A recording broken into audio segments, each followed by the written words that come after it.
നിലമ്പൂർ നഗരസഭയിൽ ഭിന്നശേഷി സഹായ ഉപകരണങ്ങൾ വിതരണം ചെയ്തു.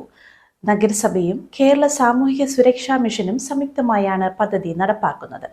നഗരസഭയിൽ സംഘടിപ്പിച്ച ചടങ്ങിൽ MP PV അബ്ദുൽ വഹാബ് വിതരണോദ്ഘാടനം നിർവഹിച്ചു.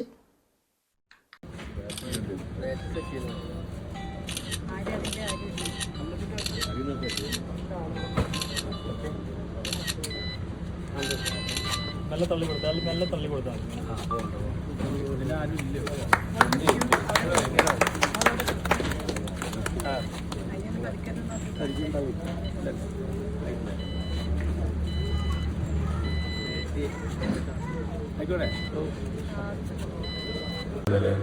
കൊല്ലത്ത് ഒരു കുട്ടി മുഖ്യമന്ത്രിയുടെ ഓഫീസിൽ വന്നിരുന്നു. ആ സ്ത്രീ ആ കുട്ടിയും കൊടുത്ത് അവരുടെ ജീവിതത്തിൽ 24 hours ടോയ്ലറ്റ് ഉണ്ട്. 24 മണിക്കൂറും ടോയ്ലറ്റ് നടക്കുന്ന ഒരു കുട്ടിയെ പറ്റി ഇതിന് പ്രായം കൂടുതലുണ്ട്. നിങ്ങളൊന്ന് ആലോചിച്ച് നോക്കും. സർക്കാരിൻ്റെ തലയൊന്നുമില്ല. അപ്പം എന്നോട് ചോദിച്ചു, നിങ്ങൾക്ക് വല്ലതും ചെയ്യാൻ പറ്റും? ഞാൻ പറഞ്ഞ് നോക്കട്ടെ, എന്നാൽ പറ്റില്ല. എക്യുപ്മെൻറ്റ് ഇവിടെ ഇന്ത്യയിൽ അവൈലബിൾ അല്ല, ഇപ്പോൾ സ്വീഡനിൽ അവൈലബിൾ ആണ്. ഞാൻ സ്വീഡനിലെ MP ഫണ്ടിൽ സ്വീഡനിൽ ഓർഡർ ചെയ്ത് വരുത്തി. പിന്നെ ഇവിടെ നമ്മൾ സ്വീഡൻ ഓർഡർ ചെയ്ത് നേരെ കൊടുക്കാൻ പറ്റില്ല. അപ്പോൾ അതിന് 100,000 കടമ്പുണ്ട്.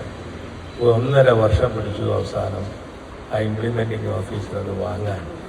ഞാൻ എൻ്റെ റിസ്കിൽ അത് ഇറക്കുമതി ചെയ്ത് വെച്ചു. എന്നിട്ട് പിന്നെ ആ കുട്ടിക്ക് ആ മെഷീൻ എങ്ങനെ കൊടുക്കാം? വേറെ ചില മെഷീൻകാരൊക്കെ ഉണ്ട്.